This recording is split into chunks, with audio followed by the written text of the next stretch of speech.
मान लो उन्होंने कथा में कह दिया, ऋषियों ने सुन लिया, लेकिन सुन कौन रहा है? प्रमुख श्रोता कौन है? परीक्षित।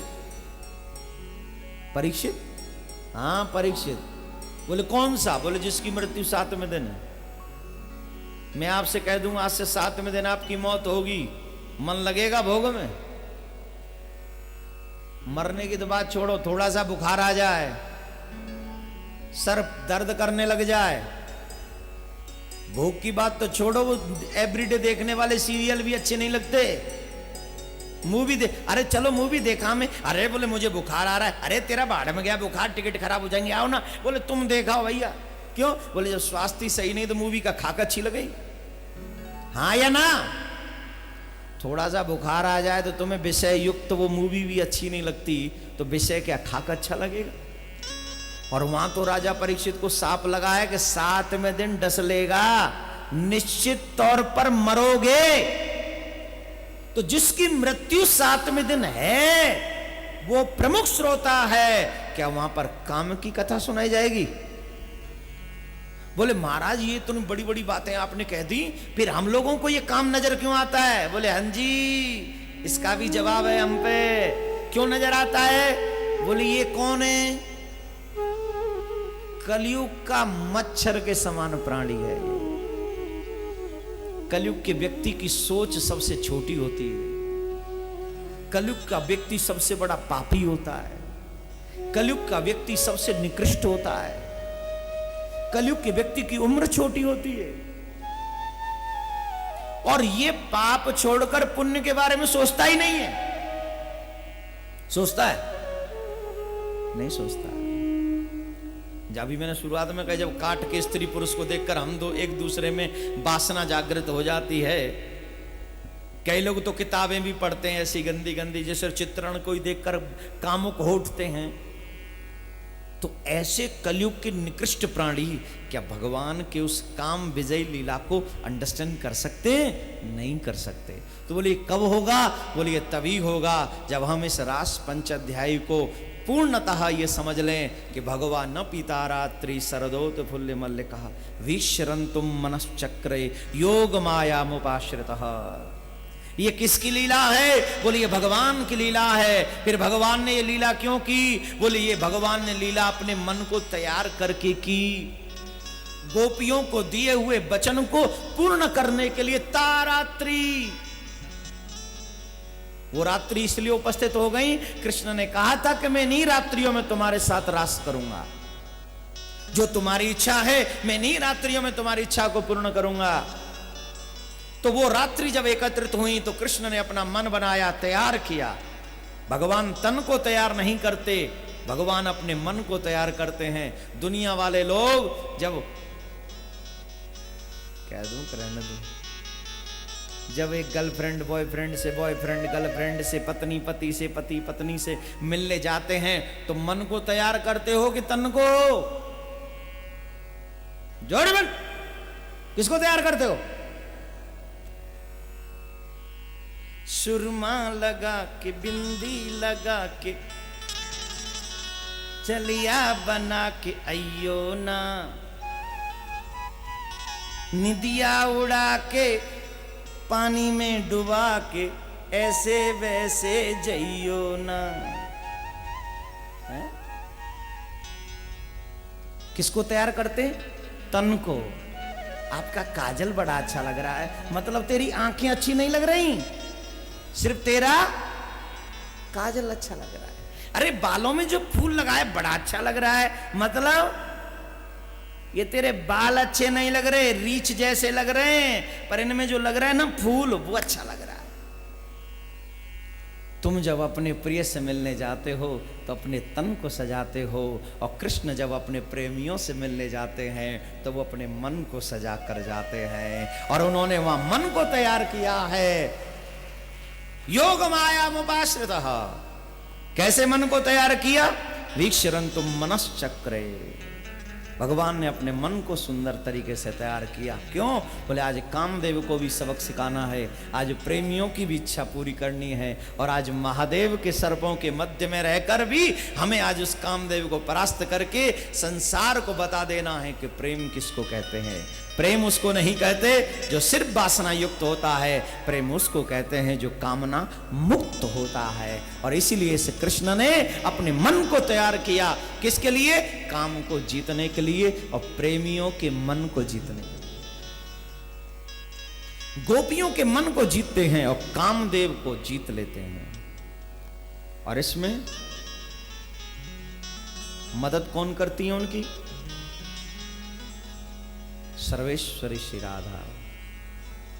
कृष्ण कहते हैं जब मैंने गिरिराज पर्वत धारण किया तब भी मैंने आप ही की कृपा से गिरिराज पर्वत धारण किया।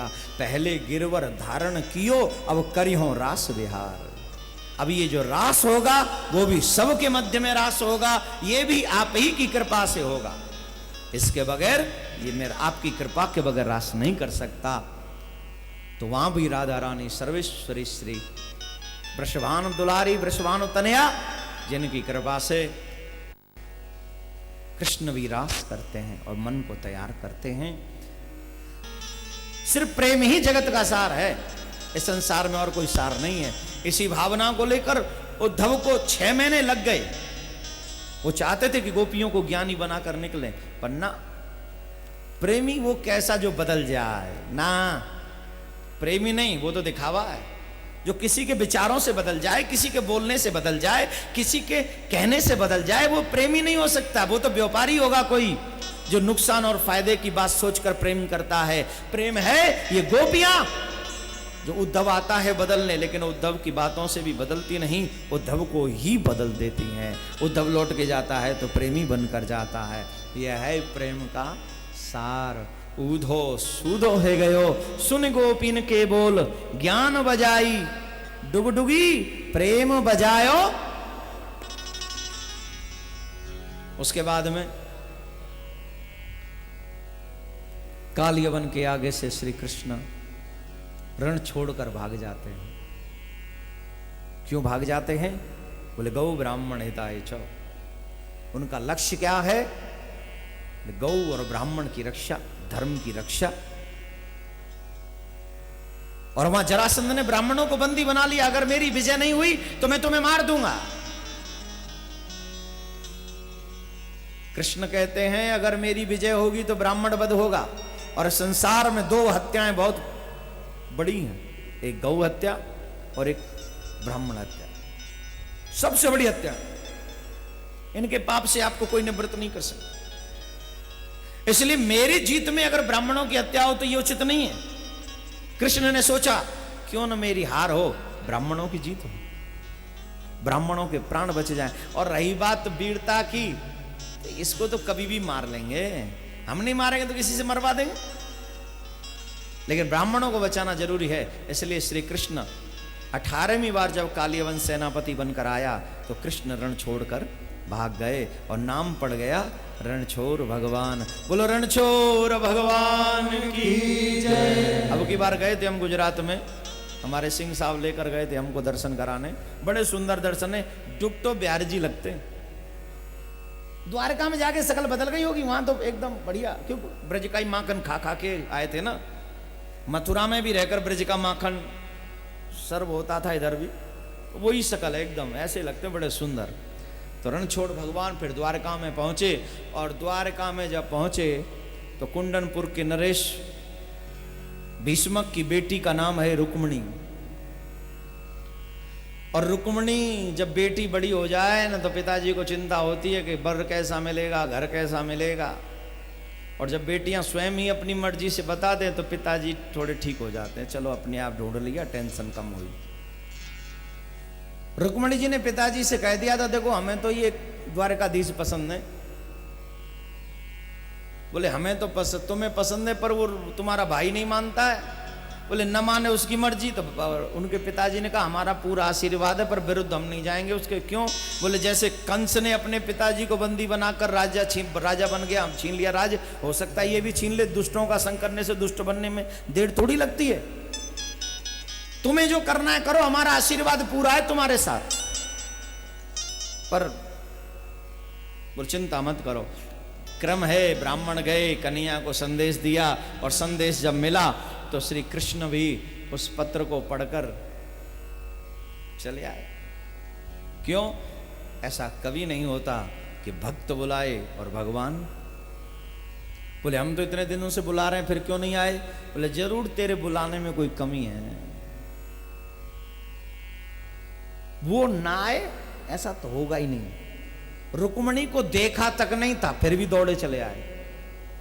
तुम्हें तो कम से कम यहां देख तो रहा है कथा पंडाल में,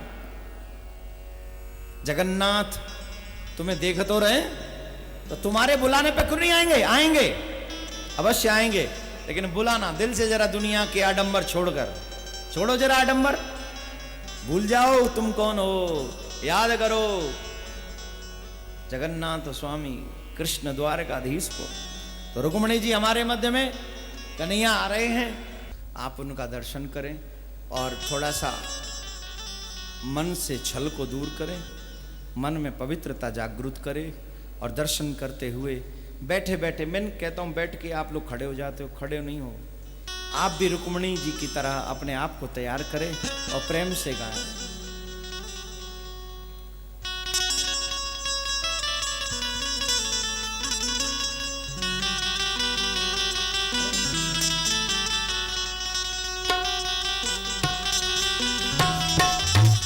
बोलो कृष्णचंद्र भगवान की जय। भगवान का पहले विवाह करवा दें, फिर आगे बढ़ेंगे। सरकार, ए कन्हैया जी शादी करनी है? कि शादी करने से कोई मना क्यों नहीं करता? मेरी बात आज तक समझ में नहीं आई। जिनकी शादी ना हो वो झट हामी भर देते हैं। सरकार करनी है शादी? एक बार हमारे अशोक जी से मिल लो, पूछ लो शादी करके ठीक है।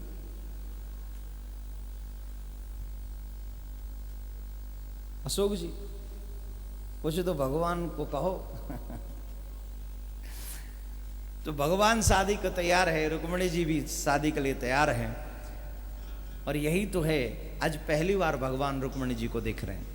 पहली बार भगवान तन से विवाह नहीं करते, भगवान तुम्हारे सुंदर मन से विवाह करते हैं। इसलिए मेरे ठाकुर ने रुक्मणी को देखे बगैर ही रुक्मणी को स्वीकार कर लिया। ऐसा सिर्फ भगवान कर सकते हैं, कोई और नहीं कर सकता। बोलो राधे। तो हमारे आचार्यगण मंत्रोच्चारण करेंगे, ब्राह्मणगण मंत्रोच्चारण करेंगे, और आप लोग सभी बैठकर भगवान के इस दिव्य दर्शन को अपने नेत्रों में बसावें, और नेत्रों में बसाकर सिर्फ दर्शन करते रहें, कोई खड़ा नहीं हो। और सरकार थोड़ा सा और आगे आ जाइए, जिससे इधर जो लोग बैठे हैं उनको भी दर्शन हो जाए, थोड़ा आप भी आगे आ जाएं। और प्रथम रुक्मणी जी माल्यार्पण करेंगी, उसके बाद श्री कृष्ण माल्यार्पण करेंगे। विष्णु मंगलम गरुड़ध्वजा मंगलम पुंडरीकाक्ष मंगलायतनो हरि। ओम स्वस्ति न इंद्र वेदसेवा स्वस्ति नः पूषा विश्ववेदाः स्वस्ति नस्तार्क्ष्यो अरिष्टनेमिः स्वस्ति नो बृहस्पतिर्दधातु यो शान्तिरन्तरिक्षको शान्तिः पृथिवी शान्तिरापः शान्तिरोषधयः शान्तिः वनस्पतयः शान्तिर्विश्वे देवाः शान्ति ब्रह्म शान्तिः सर्वगुण शान्तिः शान्ति।